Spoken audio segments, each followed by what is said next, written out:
We are scooping cake, ladies and gentlemen.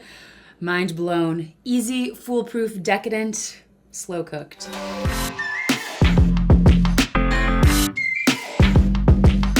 Okay, so you've got your chocolate cake batter. You're gonna add some McCormick cinnamon, a dash or two, and some pure vanilla extract. Perfect. You're gonna mix that up, and you're gonna put it right into your slow cooker. To make sure it's gooey, not gummy, you put a towel between the cake and the lid. You now have 2 hours to go chill, put on a hair mask, do a face mask, watch a movie, and when you come back, there will be cake in this pot right here. You have magic. Okay, so technically I took this amazing pecan drizzle. It's McCormick rum extract, brown sugar, some butter, some salt, and some pecans.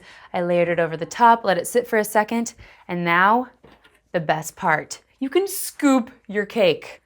Put it in your bowl. Yes, a scoop of ice cream. Oh my God. Scoopable cake. All day long, all day strong. Let them eat cake. Let me eat cake.